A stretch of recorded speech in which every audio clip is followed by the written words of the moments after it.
What's up everyone, Patrick here, welcome back, and moving on to the next example, still dealing with valuation. So a company is considering a $150 rebate on computers. It sells currently at $1,800 per computer. They forecast that the number of computers sold with the rebate will increase by 45,000 from a current level of 210,000. With the rebate, the profit margin per computer decreased by the rebate amount to $800 per computer, right? So after the rebate, the profit margin is $800 per computer should the company proceed with the rebate. Now, this particular question here, there's multiple ways to go about it. You can look at it from a total perspective, and that's the way I'm going to first do it and show you. It's the more intuitive way, but it takes a little bit longer, and it's the, I'd say, less popular way maybe to go about it, which is surprising because to me it's the one that makes the most sense. And then after, I'll show you how to do this using incremental costs and benefits, and that's probably the way your prof or textbook is going to show it. So I'm going to show you two different ways. First, a longer way, more intuitive way to come up with the correct conclusion, then we'll come up with the same conclusion using a shorter, more popular way. So what's going on here? Well, currently, what's the current status? This is going to be without the rebate. The computers are being sold at $1,800 per computer. So this is going to be $1,800 per computer. So that's the unit price. And notice that they're selling currently 210,000 computers. Right? So this here is what's currently going on. This is without the rebate. Now, we're told that with the rebate, first off, the rebate is going to be $150. So what's going to happen is instead of 1,800, the price per computer is going to drop down to 1,650, right? 1,800 minus 150 gives you that. So they're going to pay this, but then we're going to have to give them back 150, right? So this is what we're going to receive per computer. However, with that lower price, what's going to happen is the sales volume is going to increase by 45,000 from 210,000. So 210,000 plus 45,000 would give us 255,000 computers. All right, and I kind of want to take some time to talk about this particular information before moving on. I know we're talking about profit margin later on, but for now, notice how this here would give us enough information about the revenue figures. And you got to be careful in not falling for just comparing the revenue figures. So notice that we can get the revenue here, the current revenue, by taking 1,800 times 210,000, and that would give us 378 million. Versus here, the new revenue with the rebate would be 1,650 times 255,000. That would give you 420.75 million. Right? And so you got to be careful. Some students may be inclined to just look at these revenue figures, compare them, and say, oh, well, look, the revenue went up, right, from 378 to 420.75, so we should proceed with the rebate. But that would be an incorrect way to go about it because this is just the revenue numbers. There's also costs involved.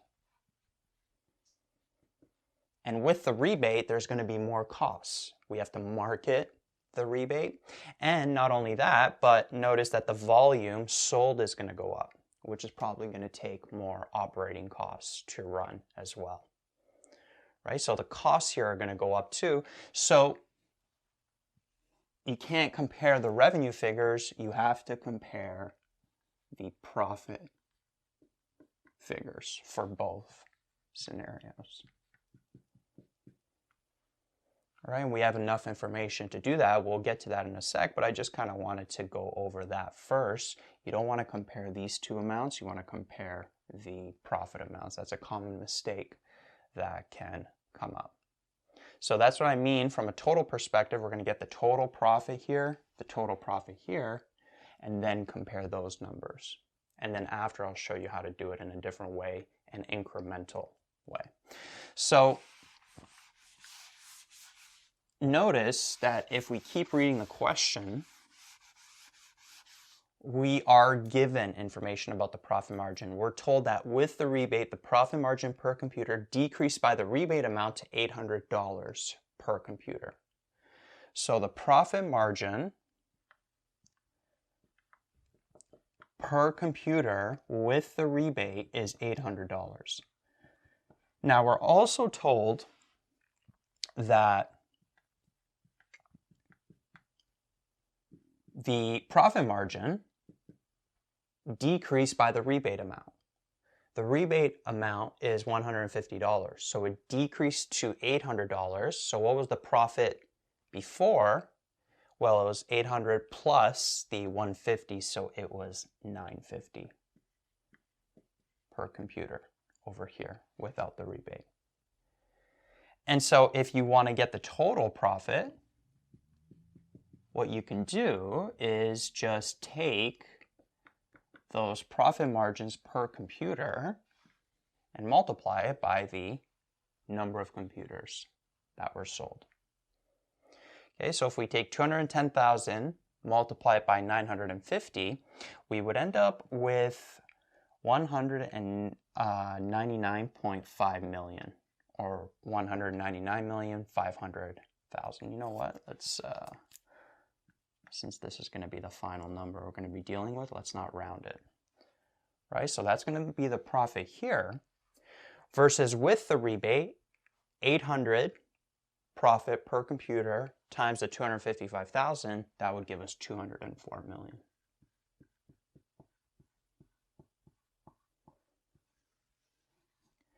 And so these are the two numbers that we want to compare. And so notice the profit there is 204 million. Here it is 199,500,000. And so what's the net benefit of the rebate going to be? Well, we have a higher profit, so the difference between these two profits is 4.5 million. So that's the number we're looking for. So because it's positive, right, this profit minus this profit, we go with it. But if this profit was lower than this profit, and that's very possible, even though that revenue went up, the costs may go up by a larger amount, which can make this profit smaller than this one. Not in this case, but it is a potential. But since the profit went up by 4.5 million, that's the net benefit of the rebate, and so the conclusion is that the company should proceed with it. Now, another way to do this, to get to this net benefit here, is we can look at the incremental benefits of the rebate and the incremental costs. And again, this is a quicker way, but not my preferred way because it's a little less intuitive. Personally, I usually like to go a longer way if it's more intuitive, just kind of keeps my mind clear. But thought I would show you this way as well. Now, what's happening is the sales are going from 210,000 and then they're increasing by 45,000 to 255,000. And so if we look at the incremental benefits, not the total, before we were looking at this versus that, if we're just looking at the incremental portion, which is the 45,000, the sales, the unit sales are going up by that amount, which is a benefit, right? The sales volume is going up. And what's happening is we're selling this many more units, and our profit margin after the rebate is $800. And so that's how much incremental profit we're making over here. Right? We're selling 45,000 more, and the profit margin per computer after the rebate is 800. And so this here would be our incremental benefit, and so that would be 36 million. Now, what's the incremental cost? What are we giving up? Well, notice that what we're giving up is the rebate amount, right? The 150. We're selling currently the computers at 1,800 per computer, but now we're going to decrease that price by 150 to get to 1,650. Right? We're decreasing the selling price by 150. And so we're decreasing the selling price by 150. And what are we giving up? What units sold are we giving up with that decrease in price? Well, we're currently selling 210,000 units. And that 210,000 units, that's how much we were selling. That's the number of units we were selling without the rebate. And so with the rebate now, we're sacrificing this many units, and we're sacrificing, more specifically, $150 per unit. And so that's how you would get the incremental costs. And so when you do that right here, when you multiply these, you'd end up with negative 31,500,000. That's what the incremental cost would be. And so when you net these out, this is the incremental benefit, this is the incremental cost. Well, notice when you net them out, you would end up with a positive value of 4.5 million, which is what we got before. This net benefit over here. So same conclusion, the company should proceed with the rebate. Again, this here, it's a little tougher to explain as well. It's just not as intuitive for me, right? It's quicker.